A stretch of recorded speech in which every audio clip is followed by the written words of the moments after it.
On today's podcast, I got adopted. With today's guest before the show, we became like instant BFFs, and it was incredible.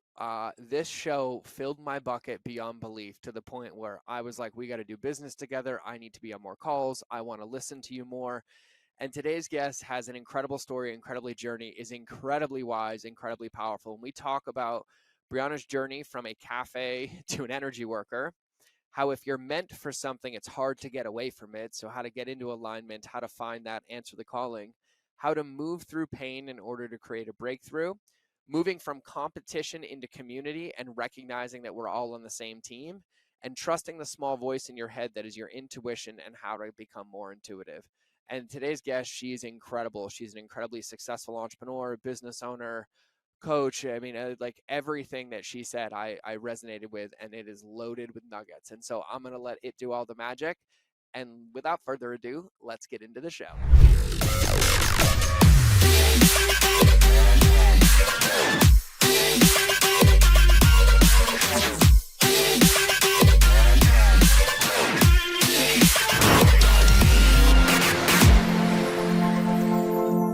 All right, everybody, welcome back to another episode of the Mind of George show. And to say I'm giddy would probably be an understatement. And I am going to put myself in the Nostradamus chair for a second and think my guest might be unsure what she is into, given the first 10 minutes of this. When we connected, I just talked her entire ear off because I am so excited to have her today.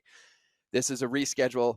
I was bummed the first time, but we are joined today by the incredible Brianna. And you know I don't have notes in front of me often, but I have reread her story numerous times, and I am excited to listen and take notes. But from aspiring college career to car accident that changed the entire trajectory of her life, to finding positive thinking, to healing, to then opening up, I don't even know what to call. Let's just call them the best healing centers in the world, to then expanding to 3 locations, to then helping people step into their power and then speaking life into the people and everything in between. And I'm probably missing most of her entire story. And so I'm not even going to try to butcher it anymore. And so I'm just humbled and honored and incredibly excited to share space this morning with your incredible Brianna. Brianna, welcome to the show.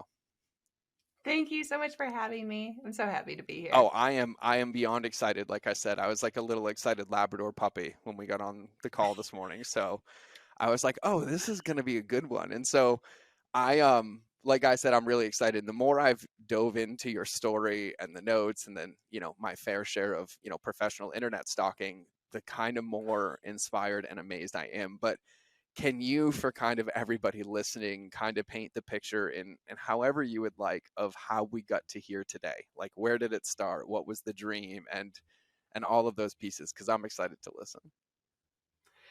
Yeah, I mean, I feel like sometimes I feel like it's weird how far back I have to start my story, but I was, you know, planning on going to art school, which still love art so much. I had moved from Montana where I was growing up and I was going to college and I missed my boyfriend back in Montana. Always about a boy in my life. I don't know how that happens. And so my friend and I decided to drive back at really kind of at a late time of night from Washington back to Montana. And in that time, I got into a car accident. And um, in that car accident, I broke my neck, I broke my C2, and it really just really changed the trajectory of my life. I never even got to go back to Washington. I never actually got to go to art school. And really, it just put me on a totally new path. And in that, after I broke my neck, there were a few things that really happened from that. And one was that I knew I didn't want to wait to do anything. I was kind of like, I could die anytime, which is kind of a miraculous thing to learn at 18. Like, It's because a gift. it's a time of your life where you think you're so Yeah. invincible. You're like, I could do, never gonna die. And to be like, oh, that's not true. And you just never know. So I got really so focused on making sure that I was living the life I wanted to live and not waiting. Mm. And the other thing that happened during that time was that I was just in a lot of pain and I couldn't take any pain medication because it all made me feel very awful. And so I went to this really incredible healer that my stepmom found for me. She was a nurse and a massage therapist, which is what I knew. And I got there and she really just couldn't even touch me. I was like, oh no, everything hurts. And so she ended up doing energy work on me. And we did 3 sessions of energy work. And after that, I had no more pain. Mm. I actually went back to work in my neck brace that I had to walk to work wearing my neck brace. It was like, in Montana, uphill both ways, all the things, Stylish right? too. Stylish. Yes, so stylish Helping with at helping 5 with that o'clock in boy the thing, morning. right? Like totally helping making it about a boy. Totally. Actually, nothing ever stopped me with the boys. I was so crazy. I was always so I boy love it. I crazy. love it. And so, yeah, it really changed my life. And when that happened, I knew from that point on that that's really what I wanted to be doing with people. Mm. I knew I wanted to be in the healing field. I knew I wanted to be doing energy work. But of course, first I knew I wanted to go to Europe. So I went to Europe and had a whole life there, moved back and really got into doing massage and energy work and Ayurvedic medicine, which then moved me into kind of a spa world. And then I decided to open my own spa, mostly because I was working at a spa and just trying to tell them what to do all the time, which apparently no one really likes if they own their own business. So I got fired from that job, which she said, if you feel like you could do it better, you should do it yourself. I was like, okay, I think I can do it better. Noted. Yep, will do. She actually later became a client of our spa. I So I was love like, I that. think I could I do it love better. that. Don't you love those Yeah. moments? Yeah. I was like, this really worked out. So I opened my spa when I was 23. Wow. And, my main goal was just to be able to not work my second job, which was belly dancing at night. I was like, someday all I'll have to do is work 10 hours a day and not actually have to belly dance at night to make money. So big dreams, It's the right? simple A lot of things in times the people, beginning. I know it's funny because a lot of times people say was this always your vision? Like where I am now? I'm like, no, my vision was so much smaller because I didn't even know how to dream this big when I Can I started. can I I can had, I add something to that because I love this and I think this is so relevant because for years I always struggled because people like make a vision board, right? Write down your goals, like write down your boom. But I was so much like you. There was just like this one persistent thing in my life that I didn't want to do anymore or I wanted to change. And so I would use that as like the fuel and the reason. And in theory, it were the building blocks of a vision that I hadn't thought about yet. But I still to this day, like I have no problem dreaming and I have no problem thinking, but I'm still obsessed with like that bite by bite and looking at it yeah. behaviorally. And you're the first person who said it. I'm like, oh my God, you and I are so alike. I love this. Yeah. I mean, sometimes I feel almost embarrassed that I didn't have this big vision. I'm like, well, it's true. I really I've didn't. had that too. I just wanted to be able to afford lunch and stop eating the cranberries out of the cranberry orange tea. Yeah. Big Yeah, dreams. well, and like, and some of like my best friends, like my little like inner circle right now, like two of them come to mind. Like one of them is like, I want this 80,000 square foot warehouse and a billion streams on Spotify and boom, boom, boom. And every day I watch him do it, and I'm like so inspired by it. And then my other buddy is like, I went and put this purple Lamborghini on the back of my phone, and then 2 years later he had like three of them. But he's like, only after I donate $1 million to charity, and like. I watch them do it and like it lights them up so much. And they're like, what are you doing today? I'm like, I was just trying to figure out how to buy 30 more minutes at the gym every day. And they're like, dude, you confuse me. I'm like, I confuse me. I'm like, but it works for me. So I just do it. You're like, we're in this We're in together. this We're together. both confused Yes, about this we are situation. both confused. I love it. That's true. So I good. didn't mean to So, interject in the middle of your story, but I was just like, oh my God, I need to talk about this. So please continue. no, I love it. So from there, I ended up we ended up getting pregnant with my first child and decided that I never wanted to be apart from her. And so I decided to open a cafe next door, which is the best reason to open a business. I was like, well, kids, you can't bring a baby into a Yep. spa, but you can bring a baby into a Yep. cafe. So I was like, well, we'll just take this space, we'll make a cafe and I'll make an office for her. And so that's what I did. Eventually, I ended up selling that cafe and we opened other locations of the spa, actually in the Portland airport. And then eventually we opened kind of all of our bath and body stuff that we were selling online. And my husband and I wrote books together and created courses. And then we decided to move to Boulder and open another spa. And then I loved teaching. I didn't realize how much I loved to like write and teach and help people in that way. And then I kind of got the knock from the universe, as it happens. It was like, excuse me, you've done a very good job and you're actually meant to be an energy worker. I was like, oh, right. I kind of have forgot about that path that I was on. Uh-huh. And I've learned, especially after the car accident and many other turns in my life where it was like, no, when we say what you're supposed to do, you're actually just supposed to Yeah. follow. And so, of course, I resisted because that's the kind of human I am. I'm like, but it's so good like this. Uh-huh. It's nice. I liked being like the CEO and Uh-huh. I loved that part, but I also really did miss working with Mm-hmm. people. And so I got back into doing energy work with people. And that's kind of like then built that where I started to mentor people and doing energy work and really helping people more in their personal lives Mm. again, which has been really, really rewarding. I love it. Yeah, it's so interesting. I said to somebody on a podcast yesterday, I was like, hindsight's always 2020, right? Always. And I was like, but I remember I used to coach people 10 years ago, and I would say to them, like, hey, when you tell the universe what you want, you just can't be upset about what it looks like, right? And they had a moment, they asked me a question yesterday, and they were like, well, kind of reflecting on your story. And I had that like smack in the face, and I was like, oh, that's what they mean. And I was like, like thinking that my success was going to be linear, but like how I ended up back here, like there was a phase where I was like all personal development. And then I was like, I will never be a personal development coach. I will never coach people one on one again. I won't, like literally. And then somehow, like 11 months ago, one of my close friends managed to convince me to coach them and ended up paying me. And then all of a sudden I'm coaching people. I'm like, oh my God. Right. Yeah. And it's like every day, like I explain this to people. Somebody asked me how I think about my day, and they asked me kind of in a morbid question, but I think it's fun as well. It's like when I wake up in the morning, I envision that I lost my business, my family, my friends, and everything I had the day before, and I get to earn it back today.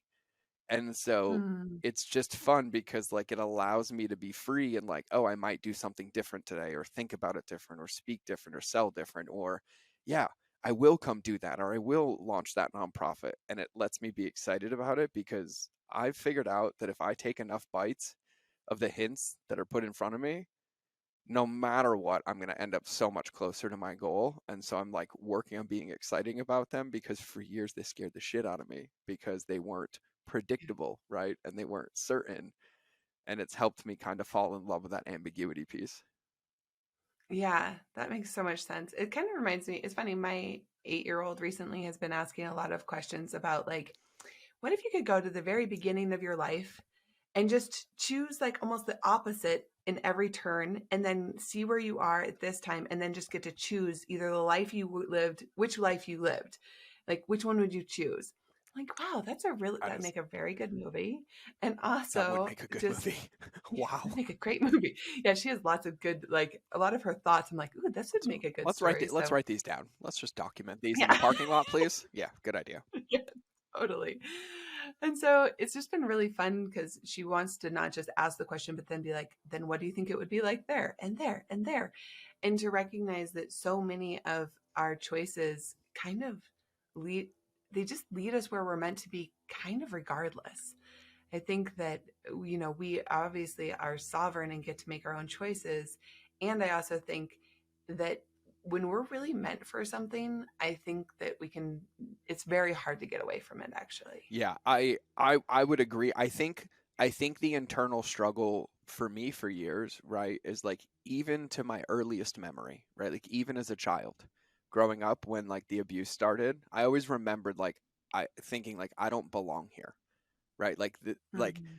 I have so many memories of that. And not that like I don't love my family, but I was like there's something more because the only reason I can look at like the life I had and the reason I didn't do drugs and I didn't fight and I didn't break the law is because there was something in me that really knew I wanted to get away, right?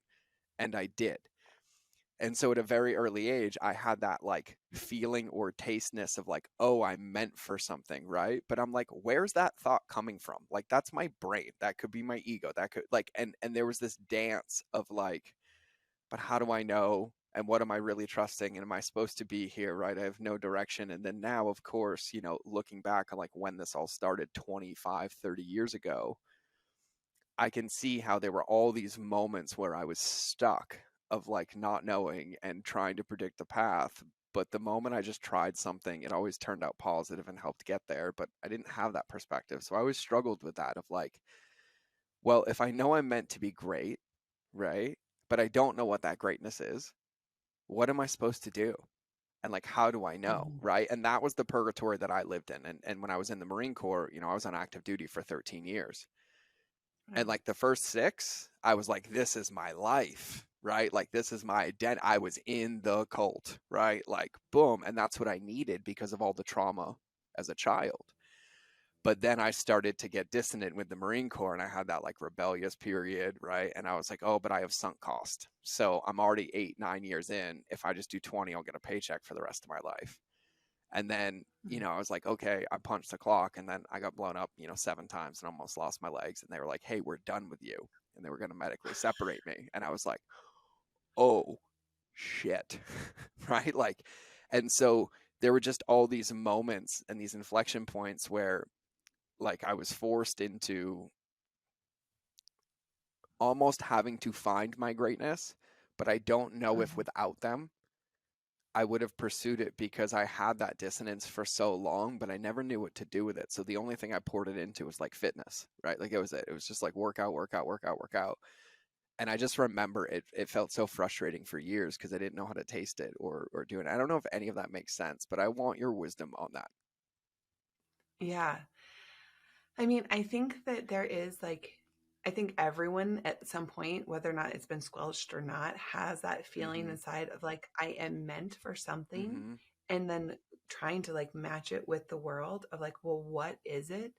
Is I actually feel like probably like the most frustrating Yeah. aspect of Yep. life, right? And most people can't handle the discomfort of that, so they just shut it all the way off. Like I can't even do this if that's the case. I have to totally turn it off rather than allowing ourselves to be curious and kind of like fuck it up a lot, right? We like kind of have to be in those places and be like, is this like, are you my mommy? That kind of Yeah. situation. Like, Yes.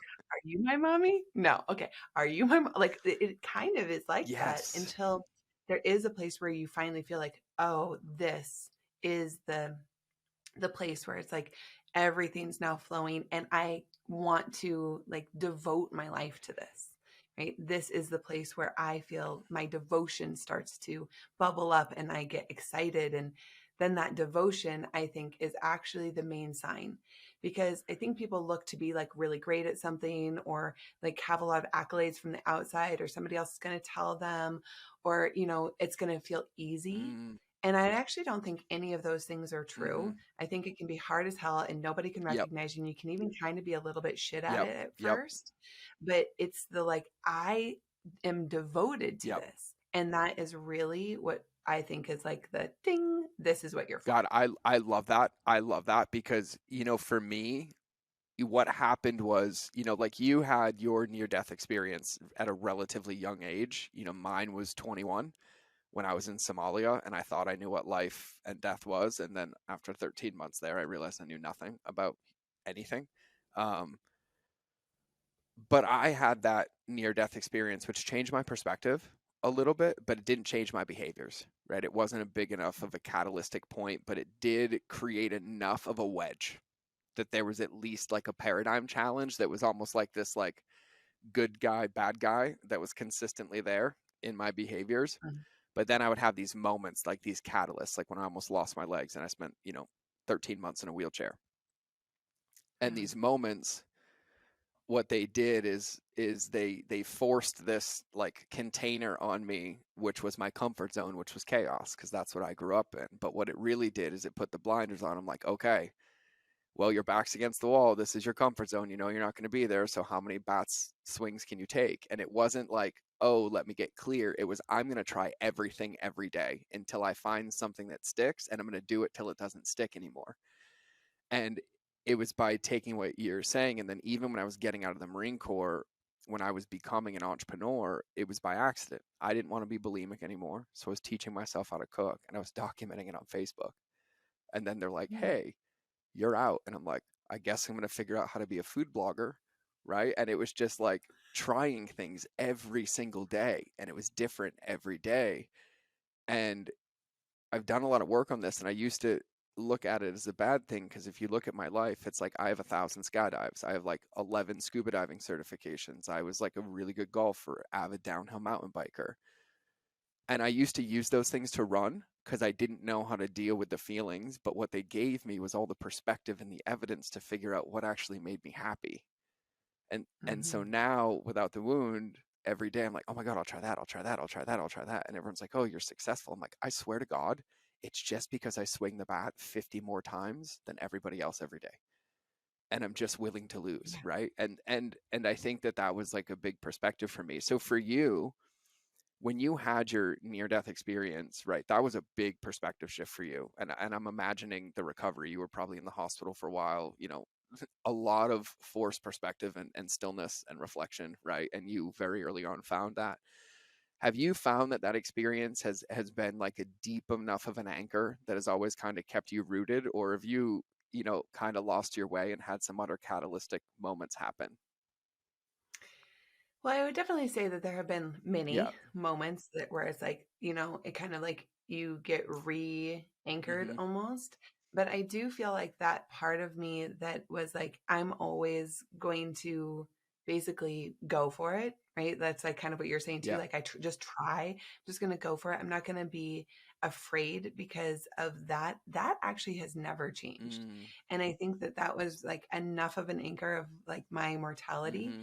It also helped that my mom was like owned Yeah. hospices, and my sister now owns hospices. So death has always been around me. It wasn't just like this one singular event. It's just that that event probably like kind of grabbed all those other things and kind of made it an escalated experience for me. Mm-hmm. And so having been around lots of dying people, then almost dying, I just realized like I don't, yeah, I want to always be going for it.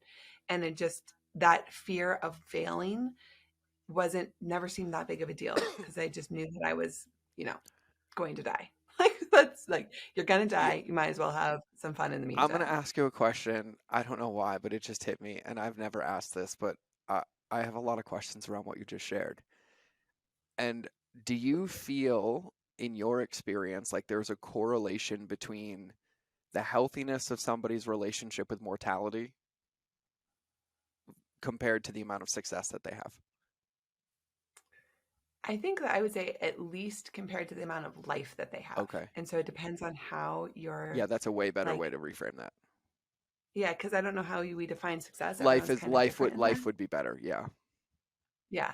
And I think they're almost directly correlated because they are not opposites, right? We tend to think of death as the opposite of life, but actually it's just it's actually like a whole cycle. Like we can't have life without death and we can't have death without life.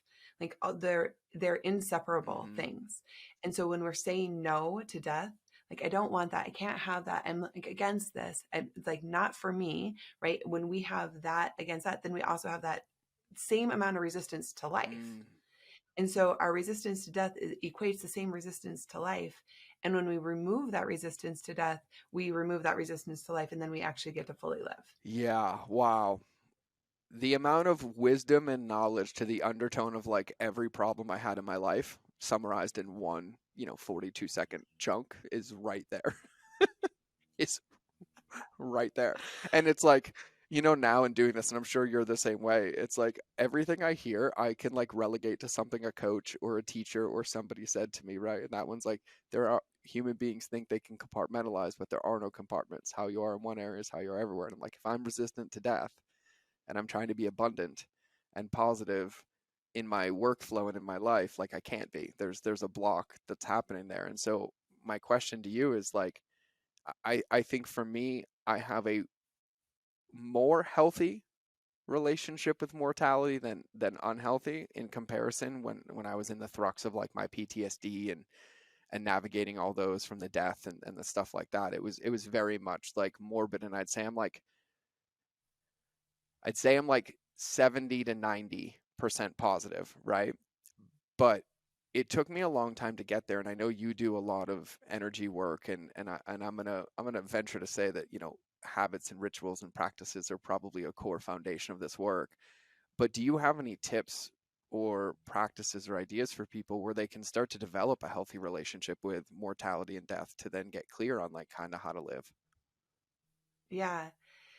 I mean, I think that for me, the more I spend time connecting Hmm. to the universe, to like what's beyond this, the easier it gets to feel like this is so 1000%. like just a little blip on the map, Yep. right? And so to when we can get real perspective, which I think happens like through ceremony, through ritual, really like this deep connective time where that's actually our intention. Our intention isn't just to quiet our minds, which I do think that meditation in that way is super important, but also there's a whole other realm of meditation that is about connecting and actually understanding kind of the exponential growth and like everything that the universe is. And the more we can connect to that, I feel like the easier it is to recognize how time and space and this is all just, it's just kind of meaningless. And also, we get to then choose the meaning. Yeah. I think that you can get to a place of like, well, then my life is meaningless. It's like, yeah, true. And also, it's also meaningful because you make it that way, but then you make it that way through ritual, through choice, through consciousness. And then when you recognize that ritual, choice, and consciousness are what actually navigate how your life ends up being, then you start to put emphasis on those things. And that's actually where all the richness in life lies. So it doesn't just lead to like, you know, it might be more successful. It's like, you're just going to have actually a richer life too, the more you do this. But I also think that actually thinking about your death, I think it's a good place to start. Yeah. Like you are going to die, I think is one of the most interesting conversations I hear from people Hmm. so often is if my parents die, or if my partner Yeah. dies, or if my children die. Yeah. And I'm like, When? that is the weirdest start to that sentence I can imagine Yeah. because we are all going to die. Yeah. You're definitely Yeah. dying. And even my kids are like, I don't want you to die. I'm like, yeah, of course you don't want me to die. Hmm. That it would be weird if you did. And I am going to die. Right. That's such a good way to say that. It's so fun because my son's 6, right? And when he was 4, he went through that phase, right? When he started to really understand connection and, time, and he experienced death with our service dog, Leilani, our pity, right? And then it went through that, and having those conversations about that, I think is so powerful. What you just said, um, I'm going to rewind and listen because it was like just beauty synthesized in such a powerful way. And when you talk about really, so first part is number one, acknowledging that you're going to die, 1000% spot on. I will share a couple of exercises that I've done in either NLP, personal development, or my events. And in some way, shape, or form, every positive teaching that I've ever had in my life has used a similar exercise. And one of them is I actually had to write my own eulogy. Um, Mm-hmm. and that was a very powerful one. A second one is I had to actually design my headstone, what would be on it, and try to synthesize my entire life in like a statement. And I never forget, I did an entrepreneurial event for all millionaires, and we started the entire event by having them write their headstones. And that event was like catalytic for people, like catalysmic for people. It was beautiful. Um, and so with that, one of the things that you alluded to is spending time connecting to something greater. And I'm just going to put myself on blast here.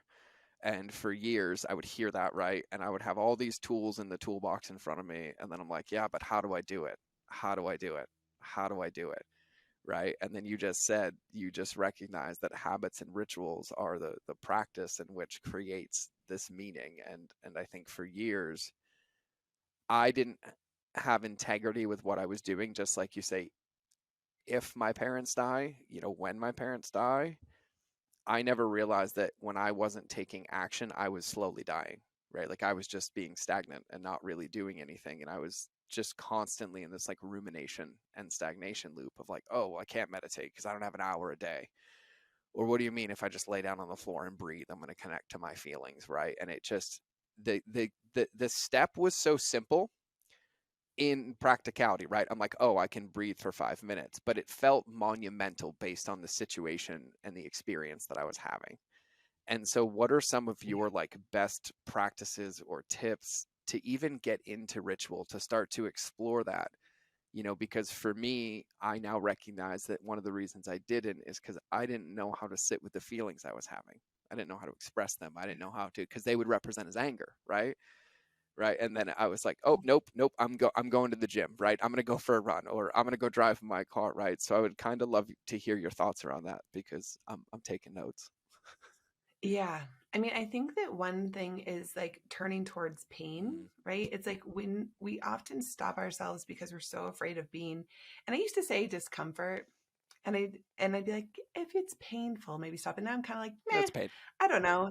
It's It's pain. pain. Sometimes it's like if you're lucky, it's just on discomfort, but a lot of times it actually feels like pain. Hmm. And it's about really learning to go towards pain. Like, actually, I'm going to go towards, like, even if it doesn't even bring up a lot of emotions, just being like in quiet, connected space and actually saying, like, I'm removing all this excess. And then that's like, I'm trying to focus my mind. It's painful to try to focus your awareness like that. There's no doubt about it that that is painful. And most people are so averse to pain Hmm. that they're like, nope, I'm not going to do it. I'm going to go back to be comfortable. Yep. I'm going to go, for you, it's like going to the gym. So for some people, it's like get in my cozy Yep. blanket and like eat Cheetos, whatever it is, Netflix the and thing that chill. feels like the comfort, right? And so I do believe that there's this actual thing to developing yourself, which is like go towards the pain Yep. and do it again and again and again. And this is the part that like none of my students really like, that they're like, okay, but how do I get to be like you? And I'm like, just keep doing Yep. it. It's like you've done this like what, 20 Yep. times? Now do it. That just keep doing Yep. it. Never stop. Because there isn't like a time where it's like going to be like, and now you're done. Quit connecting to the universe Hmm. and you're going to be in like quit your rituals, quit your ceremonies and just, you know, Netflix and chill Yep. from here on out. It's like, actually, this is the new Yep. program that you're going to be in. This is forever. And the more you do it, the more you awaken to it. And the more you connect, the more you connect. And, of course, I think breath work is a really great way to do that. I think honestly, having a teacher that can help you, I don't, I mean, I often am trying to help people get to it on their own. But the fact is that my students that I work with one-on-one, we just get there faster because I Yep. can hold them Yep. there. It's like I create the energetic space, I bring you in, I create the ceremony, you come in and I hold Yep. you there. And you are Yep. uncomfortable, but you're not going anywhere because you're with Yep. me. And I'm like, nope, stay Yep. here, stay here, stay here. We're actually doing this Yep. now. And then also I think actually doing energy work, which I think is an interesting thing because, I actually started my spiritual journey when I was like 12 reading the Tao of Pooh, and like I love to talk about, the spiritual approaches to things. And I think it's interesting that so much of the time one of the huge things that's left out is like working with the intangible world to actually shift things so that you can connect more. Mm. And I think it's a really important thing for us to recognize is possible, and that you may have blocks that you can't get to because you can't see them because you're in Yep. there, right? Yep. It's Yep. like, so working with somebody who can help you remove the energetic blocks to, whatever it is. I mean, a lot of people is like, I want you to remove my energetic blocks to abundance. But sometimes people are like, I want to connect more. And then that's one of the most exciting to me. Yeah, I wanna summarize a thing you said and lean into another thing you said, because this is so beautiful. Because in hearing you speak, it's so refreshing, and it's perspective, because you've said this a few times. Like you said this when you were talking about habits and rituals, right? They're the practice that creates the meaning, right? And then even in what you were just saying, you're like, no, no, no, my students and clients are like this. Mine don't either. right? But what it's taken me perspective to see is that if I look back at the last 15 years, I can find 5 behaviors that I've done relatively consistently that are pretty much the reasons that I'm successful. But for years I struggled, right? Because I was, as an entrepreneur, I kept my window small, right? 30 days, 60 days, right? And then it was like sprint, crash, Yeah. right? Million, fail, million, fail, million, fail. Like, and it was like that for like 7 or 8 years. And it felt like this washing machine that I couldn't get out of. And I never realized that I was just in the pill bottle and I was trying to change my behaviors from inside the pill bottle.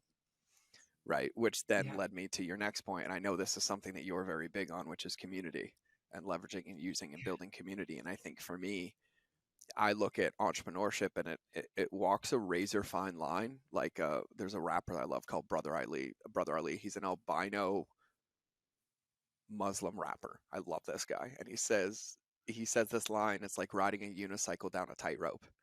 And I think for entrepreneurship, it's a tightrope between addiction, the epidemic of addiction, and supportive. And I think the big delineating factor is community, because it's so Yeah. easy to isolate, right? To be behind the laptop, to like be in your office. Like I have this massive office in the studio and I'm here alone. And when I get off this podcast, you have no idea what I'm doing, right? Like I can be self-loathing, I can do all of that. And I think, hearing Mhm. what you say, I think for me, one big reason that I struggled early on is because I was like, oh, I'm supposed to be a certain place, or I carried all this shame, or it has to look a certain way. And I'm sure you'll attest to this too. The more you fast forward this to life, now I like look for people to share shit with before I have stuff to share. I'm like, the faster I can find somebody, the faster I can find community, like the faster I grow. And so I'd love to Yeah. kind of hear your thoughts on like community, because you just alluded like finding a teacher and these practices are great, but also giving yourself perspective from the outside or a different mile marker that you might not have known you could get to, you get to unlock Mhm. when you bring yourself out with these. So I would love to hear your thoughts on that. Yeah. I mean, honestly, I think that the big part is like moving from competition into Yes. community, Yes. because I think that so often we are like, our competition, da da da, like I'm gonna be the winner, right? It's like, okay, except that we're all on the same team. The people that are your competition, the people that are in the same world that you're in, that are trying to do the same thing you're doing, are not, they're not your No. enemies. They're your Yep. team.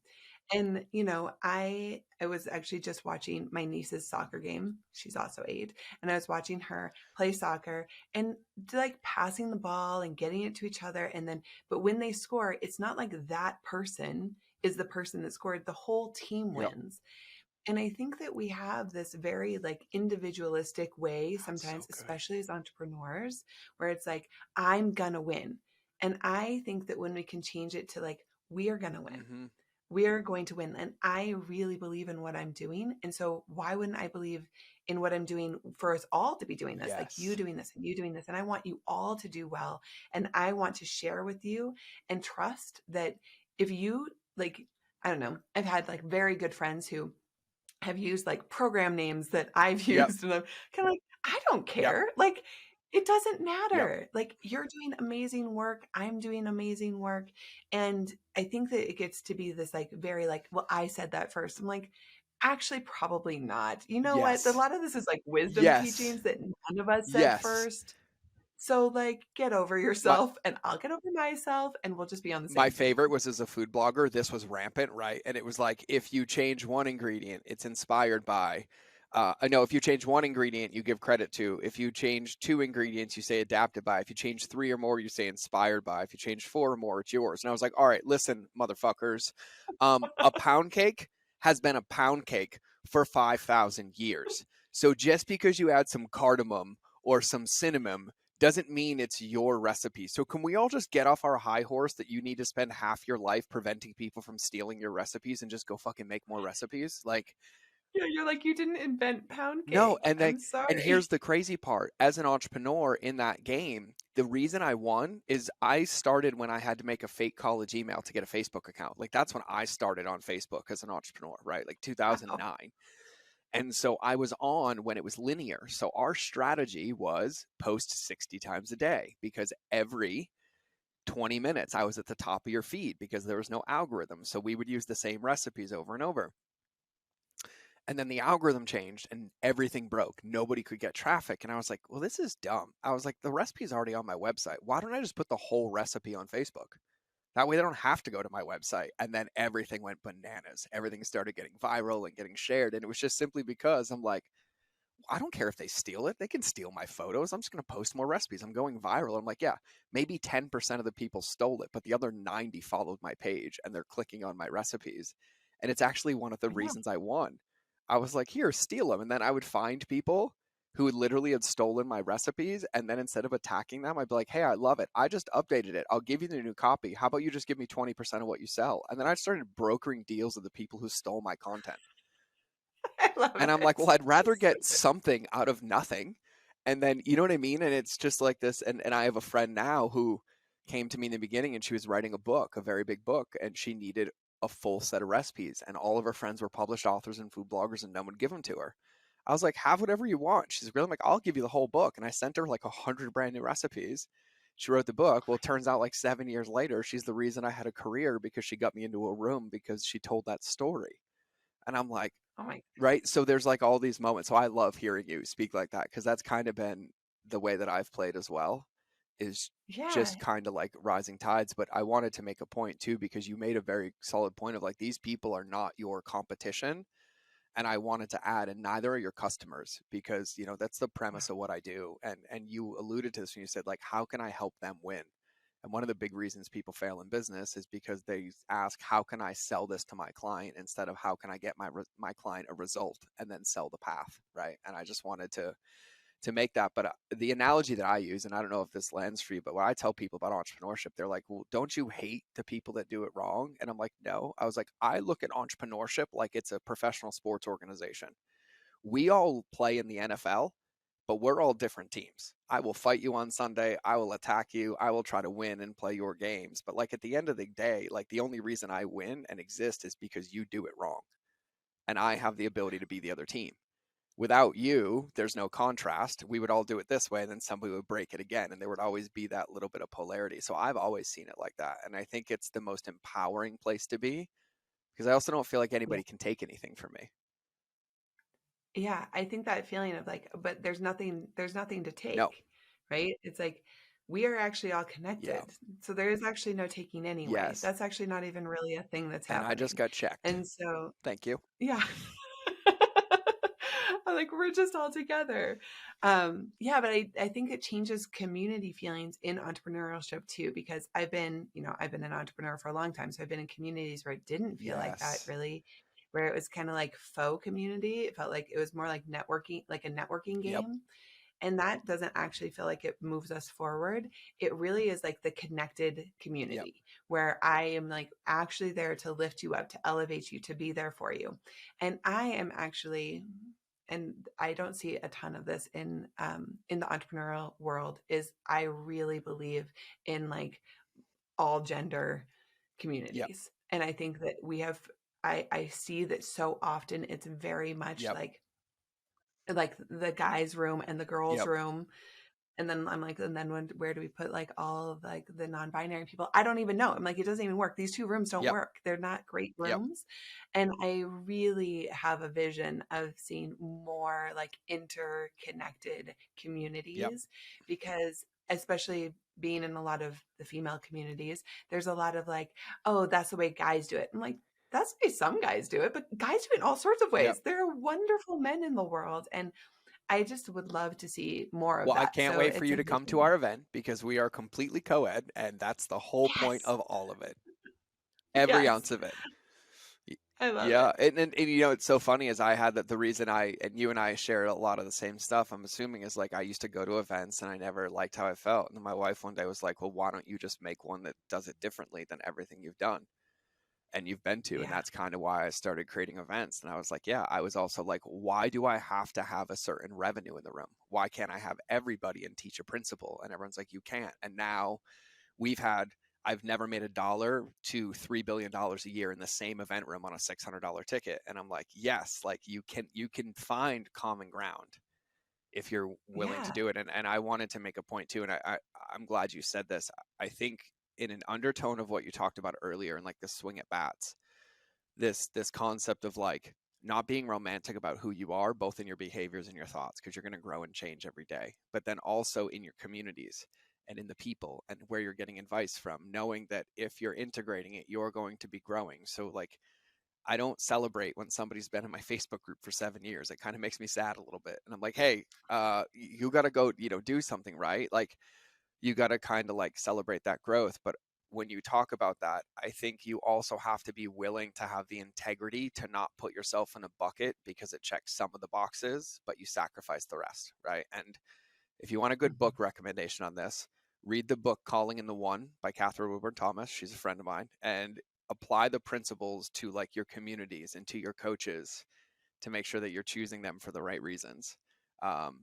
Because I do think community is like one of the most important things, but that the caliber and the quality of that community, both on their behaviors and how they think and how they do business, whether you realize it or not, is going to influence you with osmosis, even if you have every intention of not. So I think being really also protective of like who you want to be and surrounding yourself with people that have the behaviors, the actions, and the values of where you want to go, not necessarily like where you are or where you were.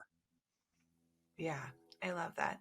Having an aspirational Yeah, community. see, you say it so eloquently. See, this is so beautiful. I mean, you said the whole thing. I just gave it a I word. know, but see, you made it a tweetable. That makes it rememberable, right? So like this hype game is working really, really well. We should do it all day I will. long. I All day will. long. Well, I can't wait for you to come to my event because I already have an idea. So we'll cover that later. But earlier too, when you were talking about, you made a good point. I've talked about on the podcast before. Remember, you're talking about we avoid pain, right? We don't Yeah. avoid it. My buddy Brian Bogart, who I'm going to introduce you to, he had his arm ripped off when he was 9, and it was in a parking lot in Arizona, and then it was reattached, and he has like, a lot of damage, permanent pain, like his whole body. And his talk is about embracing pain to avoid suffering.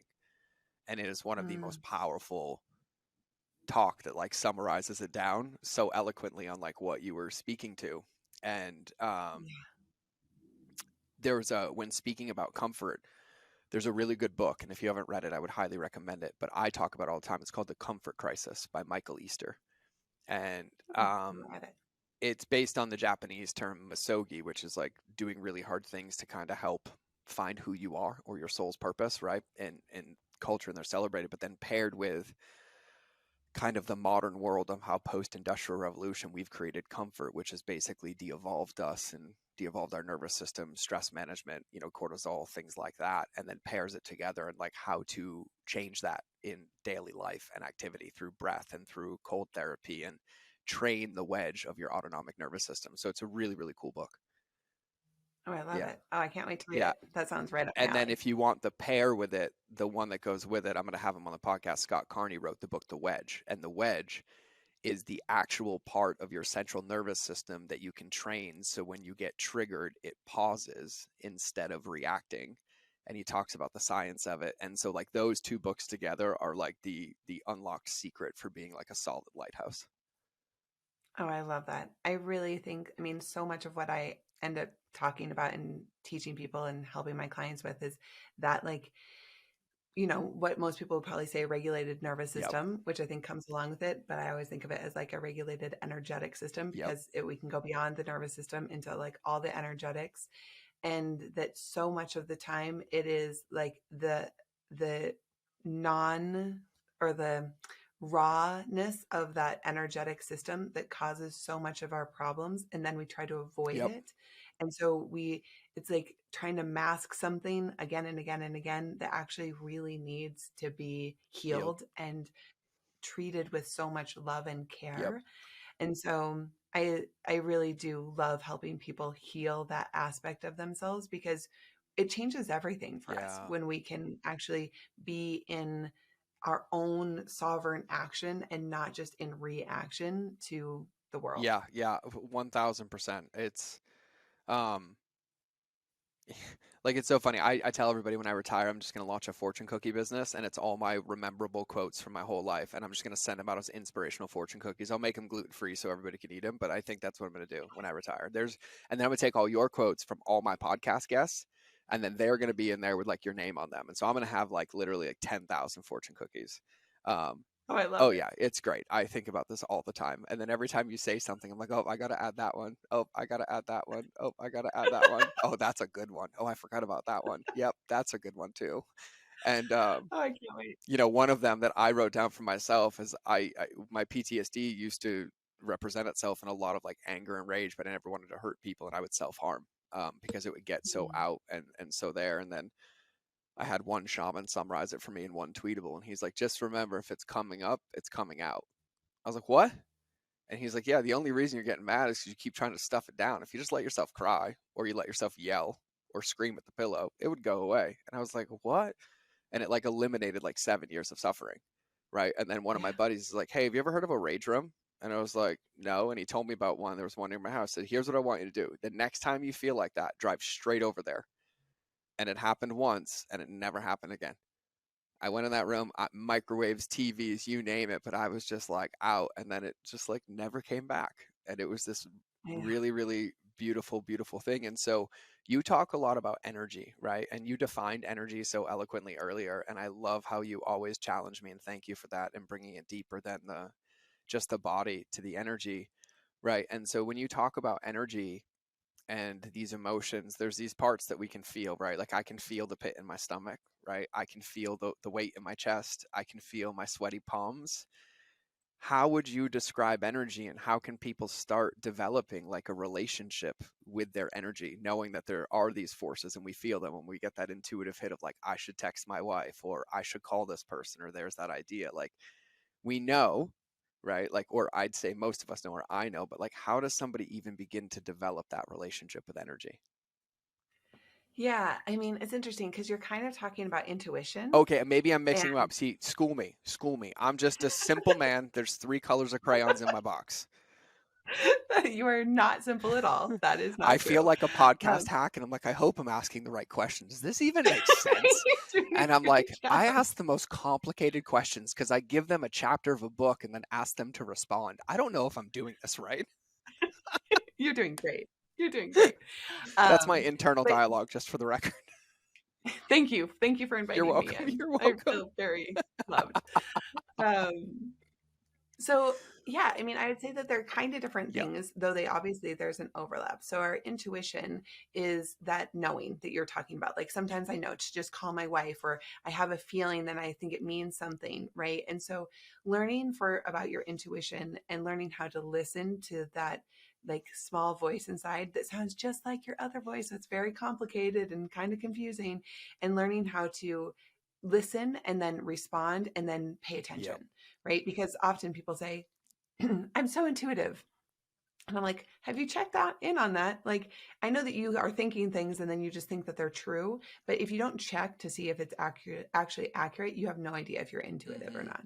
And, I've had people say, I'm very intuitive. And then they tell me something. I'm like, you're not very intuitive, or you would know I don't want you to tell me that, right? Like, you were incorrect about that assertion about yourself.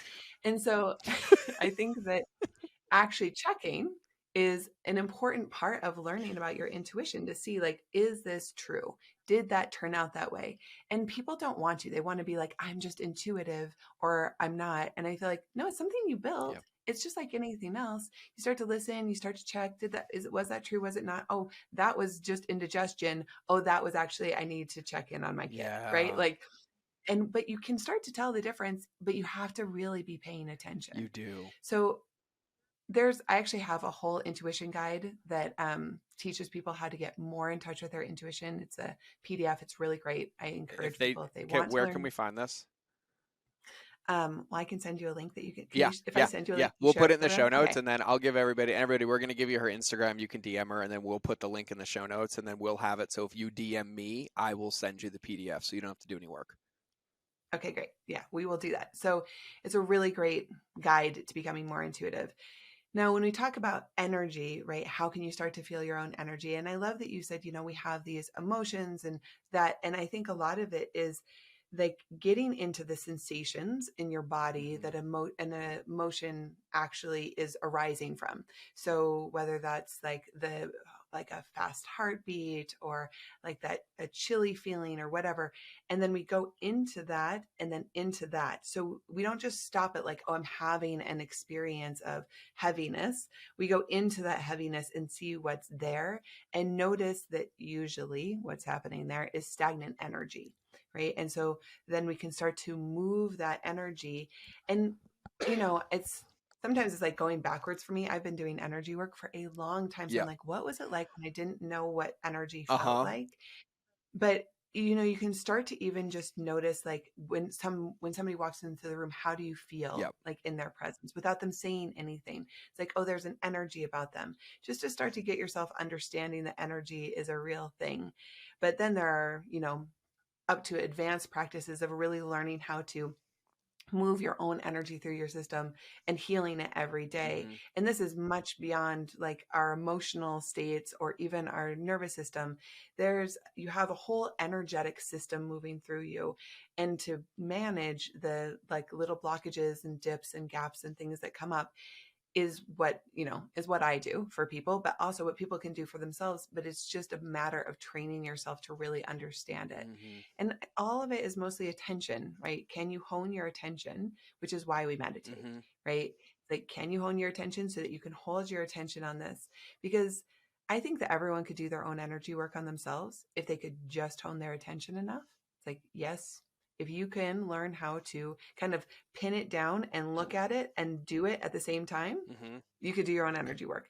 But it's hard, Yeah. even for myself, I'm like, it's Yeah. hard to hold all Yeah, this I at have a once. I want to get your input or your feedback on an example at one of my events because I want to see if you would call this energy because I brief it every time. But before we do that, another one of my fortune cookies is I used to have that a lot, right? I'd have the energy and it would express, right? And then, one of my, wise shamans had me reflecting and he was like, so basically he summarized it and he said, so anxiety is energy lacking clarity.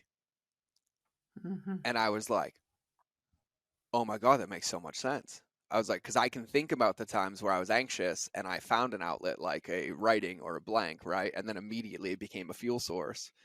And all the times I Hmm. struggled, it's because I had it all and it was like overwhelming my decisions, but I didn't know what outlet to use or having clarity on where it came from. And then I didn't know how to sit with that. Right. And Yeah. and that was a big part. But I wanted to ask you because I do this exercise at my event and we do this in breath work too when we facilitate breath work. But I always tell people, I'm like, listen, we ask for sacred silence. I'm like, when we're doing like an up breath work, I'm like, when we are done, you're going to want to yell. You're going to want to scream. You're going to want to talk and chatter, but I'm going to ask you to hold that in.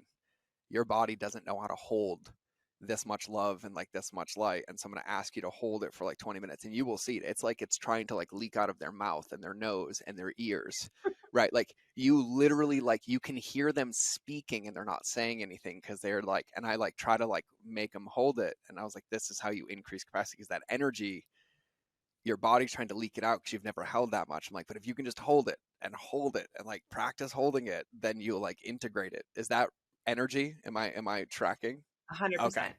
Yeah, especially after breath work, if you can hold it, then that's how you expand your capacity to hold more Yep. energy, right? It's just like, can you build your container to hold more energy? And I think that it's a really important practice because what I see a lot is people doing breath work or they'll do like 108 sun salutations or they'll just do all this stuff that just moves energy through them, just really blows them out, right? They're just like, whoo, and it goes like out the top of their head.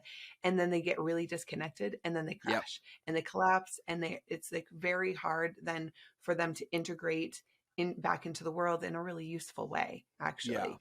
And so it is so much about both the building of energy and and when I say containing, I don't mean like suppressing, I mean like actually becoming like a strong Yep. container for the energy to move through your system, to move through your wires. And if your wires aren't any good, then then it's almost there's no For use, sure. right? Like, why move so much energy? It's just like, well, this is just going to be a fun, like, science Yeah. experiment for an hour, but it's not going to do anything because you can't And hold I it. want to give some practical tips for people listening because I had to figure this out. But like for example, for all you people listening that do podcasts, right? When I am done with Brianna, I have a 15-minute gap where I go do breath, release, kind of reground, right? So like for me, when I run my events and I'm facilitating for 5 days, after the event, I have a 3-day block in my calendar, which means if I'm sad or emotional or energized or anything that might be mine or might not, like I have 3 full days to like process it and sit with it before I'm like allowed to touch the world. And so I think practically and understanding what holding it means for people, like if you go do breath work, right, and you have this incredible breath work session, instead of like leaving breath work and going and jumping on the phone and opening Slack, like open your calendar and put 2 hours in and allow yourself to sit with that and be with that energy. And so I just wanted to give some practical tips because I feel like I struggled for years with the how, but I didn't realize that I had all these experiences in my day already that were stretching my capacity.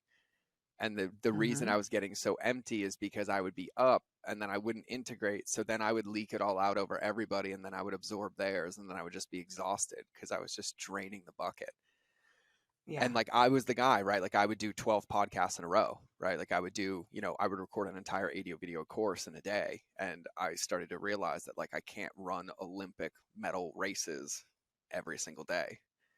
Right. And so yeah, You're not. it's been interesting, but just for everybody listening, like finding those pockets or finding those moments, like maybe you go to the gym every morning before you drive to the office. Well, maybe when you have that 30-minute drive after your workout, instead of doing anything, just drive in silence and reflect, right? Think about your workout or Yeah. where your body's feeling, right? Like create these moments where you allow the integration to happen would be my tip. Yeah. I love what you, and I love the word reflect too, because how I imagine it is actually, if you can imagine like building almost like mirrors around yourself, and the energy that wants to leak out, you're actually making it go Yep. back in. You're actually kind of soaking yourself back in that Yep. energy and letting that happen for a Yep. while so that it isn't going out, because it wants to go out. But if you make like a house of mirrors around you, so it just kind of comes back in, soaks back in, that definitely helps integrate things and also makes your capacity Yeah, grow. and this is something I've seen too. Like I can see it now because like I can think of moments 6 years ago where like my team member would have a personal win in their life and they would be celebrating and I couldn't even match their level of celebration, right? Like it almost I felt guilty because I wasn't like as Mhm. excited and I never like practiced it. And so like in breath work or like even like coaching sometimes you're doing an event with 10 people and you're doing like a somatic breath release. They're like every wound, every story. And like I feel it in me in the front of the room. And I'm like, I'm just going to have to let myself cry because the more I feel it, the easier it gets to like be in that experience and to be like fully in and invested. But it's no different than breath work. I remember I was like, when I was starting breath work, I'd be like 5 minutes into breath work, right? And I'm like floating on Mars. I'm like, this is great. And then I forget that titration line. I'm like, oh, you build a tolerance. Oh, I have to deepen my practice. Oh, I don't get the 5 minute hit anymore. Like I got to be really committed to this, right? And you just learn, but all of those moments of capacity is like just testing them everywhere.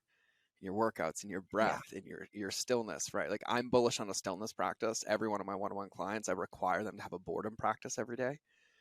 And the goal is an hour a day of just sitting and being like out the window, no notepad, no music, no nothing. But I'm like, just start with 5 minutes, right? Like just 5 minutes a day, like 3 minutes in the morning, like 4 in the afternoon, and just give yourself the ability to like try integrating these practices, I think is the most powerful part. Yeah. That's beautiful. I don't know. You just inspire me. I just hear you speaking like, oh my God, I want to do this. And I'm like, yeah, yeah, yeah, that. And you speak so eloquently. It's like you're a master. I'm just like taking internal notes over here.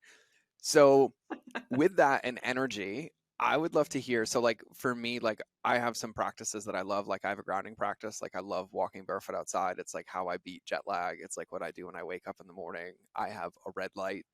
So if I wake up and it's dark out, I get the closest thing to like vitamin D to like try to like, help me get grounded and start a day. But like what are some of your like favorite like environmental design or behavior like energy hacks or things that people can use to kind of help garner their energy, protect their energy, establish a relationship with like what are some of your favorite things?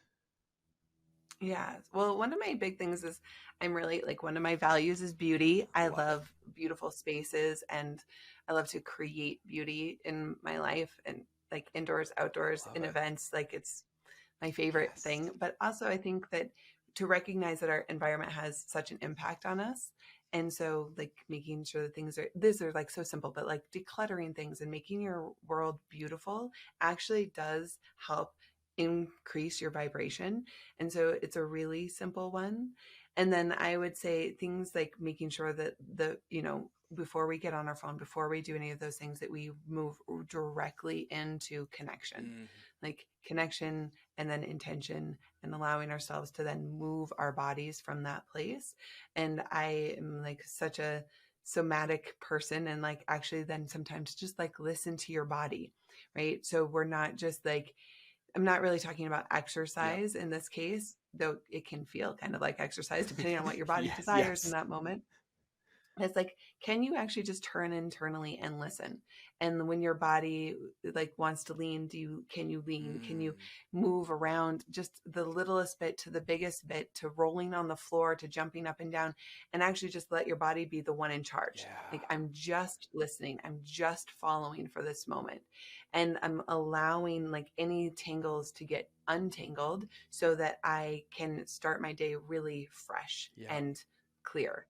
And then there's really like energetic practices I do, like the microcosmic orbit, which is like, I do the microcosmic orbit and several other energy practices, but that one feels like the thing that I would have most people start with is actually doing a microcosmic orbit practice for 5 minutes to start every day, just to feel the energy. So this is a practice of, feeling you start, at your root, and you feel the energy coming up the back of your spine, over the top of your head, and then down. And then you have your tongue behind your top upper teeth. And then you exhale and you feel it go down your neck, down the front of your body, all the way down till it connects at that root point. And then lifting, inhale up and exhale down. And what most people find is that there's places in here where there's like little skips. And you'll be like, oh, what happened to my attention? Like, that's often what people think, like I just stopped paying attention for a second there, or something happened. But that's a place where energy is not being fully connected. And it's so, first of all, normal. You're not broken. You're not like missing one of your chakras, right? And like nothing awful is going to happen to you. So in case you were worried, like, it's okay. You're going to be okay. But you do want to go into that place with your attention. Like, okay, what is right here? And just use your breath and kind of like get into that place and see if there's movement that can be made, even if it's a little bit, and then go back to the whole circuit again. And then go into any of those places where there's bumps or gaps or dips. I experience it usually as like a gap. But you can then start to make it all flow. I love that description. Actually, that's the best way I've ever heard that lack of attention be described, as like what it actually is, in like the empowering positive meaning of like, no, there's a reason, right? Whether consciously, subconsciously, like, and then leaning into that. I love that. And what's funny is I want to attest to what you just talked about, with the expressive movement of being in your body. I was at a John Wineland event in Mount Shasta, and there were 88 men in Mount Shasta. We were doing a 7-day men's intensive, and halfway through we did a feminine embodiment practice. And all it really was a woman leading the practice through breath with music, and just inviting, like, do you feel something? Okay, do whatever it says. Like, she told us to do nothing. But I looked around the room, right? And like, I'm up, I'm moving, I'm doing, there's dudes twerking, there's dudes ecstatic dancing, there's dudes, rolling on the floor. I'm over here like, I don't even know what my body's doing, right? Because I'm just like listening. But it was one of the most, I can remember that was the first time I've ever felt fully connected to my body when I wasn't in pain. Like, it was one of my first like pleasure or conscious memories of like fully knowing my body and like being okay with it, when it wasn't like, oh, I'm about to lose my life or this traumatic event happened. And so I just wanted to give some weight and credence to what you shared, because I never realized how, even on the regular, I was disconnected from the physical vessel that I was operating and pretending to know how to drive it.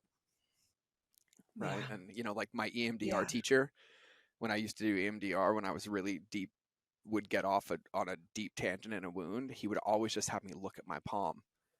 And then I would end up like studying my palm for like an hour. I'm like, I never saw this. I never saw this. I never noticed this.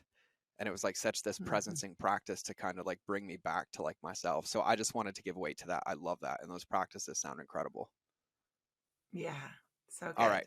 And I'm so glad you were at a John Wineland thing. That's so Oh fun. yeah, I He love just had John. an event in our space. He was so Oh, great. what did he? And then yours, where are your spaces? Well, we have our spas, one in Portland, one in Boulder, but then we have an event space on our land in Boulder. Oh, how many people can it hold? Like up to 40. Okay. We'll connect via text after this on that one too. And then what's the Okay, what's the sounds name great. of your places in Portland and Boulder? The Dragon The Tree. Dragon Tree. Okay. I love it. I'm gonna Mhm. have to I will plan a trip to Denver and drive in. I'll get some pork belly bar taco and come visit you. I'll Sounds come get great. the full experience. I'm like, give me the 9. I want the energy, I want the movement, I want the mani pedi, give me the salt bath. I'll take all of it, like whatever. All of Yeah, it. So I'll take good. the VIP treatment. So I haven't asked this question in a while, but we're getting close to landing the show. So before we do that, everybody, I want to remind you. So we have that PDF that we'll be sending out. We'll put it in the show notes, so it'll be in the show notes, and then you can DM me on Instagram, which you should know if you're listening to this. But it's George Bryant, and you can just say Brianna's PDF, and the team will send it to you. Or you can get a hold of Brianna on Instagram. Brianna, can you give me your Instagram, please? Yeah, it's Brianna Borton. It's so easy. Brianna Borton. So Briana Borten or O N? Yep. Ian. Ian. Brianna Borton. Borten. I love it. Okay. This was like one of my favorite questions somebody ever asked me on a podcast. So I reserve it for like special guests because I love hearing their Ooh. answers. So here's the question. If you could combine two animals to be your spirit animal, what would they be and why did you choose them? Oh, that's very easy. I would choose polar bear Ooh. and a unicorn. Oh my God, I love it. And why? Well, polar bear really is my spirit animal. We're very, very Love close it. and like constant companions. He like like I pay polar bear is on my payroll. Like I actually pay Polar Bear International every month because polar bear like Yeah, is so much a part of my programs and I supportive. love So it. polar bear for sure. And then unicorns because I feel like I my whole life I like when people would ask me when I was little, like, what do you want? I'd always just say, I just want a magic wand so I can grant other people's wishes. And I've always imagined unicorns as like wish giving creatures, like that their horn was like wish giving. And so if I could be both those things, if I could help people like have all their wishes and then like as a polar bear, like love and protect them, that would be my I dream. love it. I love it. See, here's the funny part about polar bears. I have two polar bear visions in my brain. I live in Montana, where all I hear, if it's black, fight back, brown, lay down, white, good night. That's polar bear version 1. And then I have my entire childhood of polar bears snuggling with cubs with Coca-Cola. And I prefer the fluffy version, and I swear to God, I would snuggle a tranquilized one, but since they're the only bears, that hunt humans, I have a very healthy respect for you now, and I now know how I'm going to support you for the rest of our life together. So, whatever that looks like, Like, got it. I am Okay. crystal clear. I know who I'm calling. I'm like, hey, I have a challenge right now, and I need you to go hunt some people. I need that I've got polar you. bear I've totem. got Put me you. in the family circle. I love that answer. That is officially the first polar bear and the first unicorn. That is the, Wow. yeah. I've heard some interesting ones. Mine, the one I answered was a bald eagle and an orca whale. Ooh. Yeah, and Why? Now I yeah, have to know. the bald eagle. So my spirit animal, I was reborn on an ego death on ayahuasca and my spirit animal, I was reborn as a baby black jaguar, not a big one, very intentionally as a baby. And so, but like I always have like these things, and obviously, I live in Montana, so I see bald eagles like all day, every day, and I've always been obsessed. I think they're the most beautiful things, like majestic and royal and boom, but they're also wise and they have the ability to see so far and make decisions. Like I was like in that, and then I was thinking about the orca and like the family unit, how they all operate, boom, and they're so protective and compassionate in the ocean, but yet they will also fight to the death to defend, and they will take out predators. And so I was just like looking at both, and you watch like a bald eagle, when they build their nest, they never leave. Like when they build their foundation, they don't leave. They'll end up with nests that are 38 feet deep because they've been there for 20 seasons. And so they're deep rooted in like values and family. And so that's why I picked those two. Yeah. Like you never want to leave Yeah. Yeah, Montana. like that.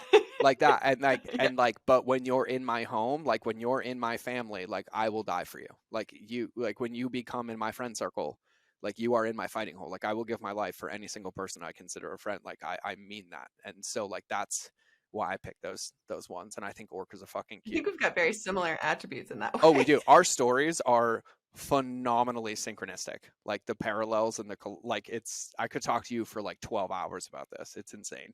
And then I also loved Free Willy, and I always wanted a pet orca to like jump over my hand over a brick wall. You know, because I thought that was possible in 1994.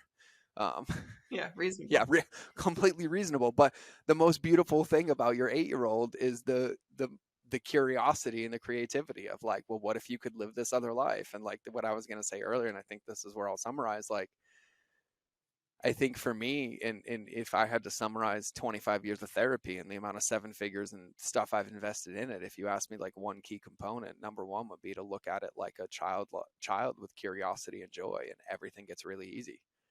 And I look at my 6-year-old, and I literally learn from him all day, every day. Like, I watch this kid ride a roller coaster of emotions, and he doesn't even care what the ride was like. He just straps in for tomorrow again.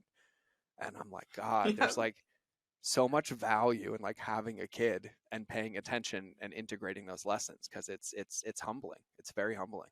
Yeah. Yeah, the play. And to remember that play is actually the language of the universe. It is. That is. And we just forget. Brianna, I gotta tell you, I am giddy. Like, this filled my bucket. I enjoyed this conversation immensely. Me too. It was so fun. Thank you for having Oh me. my God, we'll have to do this again. I'll come visit Boulder. We'll go get some pork belly tacos and, you know, do the spa experience. We'll figure out a way. I'm sure there's much magic. I have a list in my phone already, by the way, of like introductions I need to make. I'm like, oh, she's got to know them. She's got to go on their podcast. So like, I'm ready. We got to get this. Oh, We great. got to get this I Brianna can't magic wait. into the world some more. So I appreciate you being here so much. And you know, I'm going to leave you with one final question because I'm excited. So I just want you to envision that everybody listening to the podcast forgot absolutely everything that we talked about, but they picked up from this moment. And right now you have the ability to tattoo some wisdom on their soul that they'll take with them forever. What would your tattoo wisdom be? Mm. The like love is actually the solution. Mm. Yep. See, fortune cookies. I'm here for it all day long. That's Fortune a Brianna cookies. Borton original. Love is actually the solution. Quote, Brianna Borton, 2023. This is going to be idolized forever. It will live on past me. Like, this fortune cookie business will make it. I We'll can't make wait. it. Yeah, I love it. Well, listen, it was an honor. I will be doing this again, I'm sure. It was a pleasure. For everybody listening, here's a reminder. Take one thing and put it into practice and integrate today, because shelf help will get you nowhere. And so make sure you connect with us on the socials. Find Brianna on Instagram, send her DM, any words of inspiration, any takeaways. I'm sure she would love to hear it. If you're in Boulder or Portland, go check out her spa. And if not, plan a trip. I'll just go and make a future claim that it's worth trippable. So make a trip and go experience that magic. And then, of course, if you want the guide that she referenced, send us a DM that says Brianna's guide. It'll be in the show notes. It'll also, you can get a hold of her as well. So that is all I have. So remember that relationships will always beat algorithms, especially the one with yourself. So you'll either see me in the next episode or you will hear me in your earballs. But either way, here's the outro.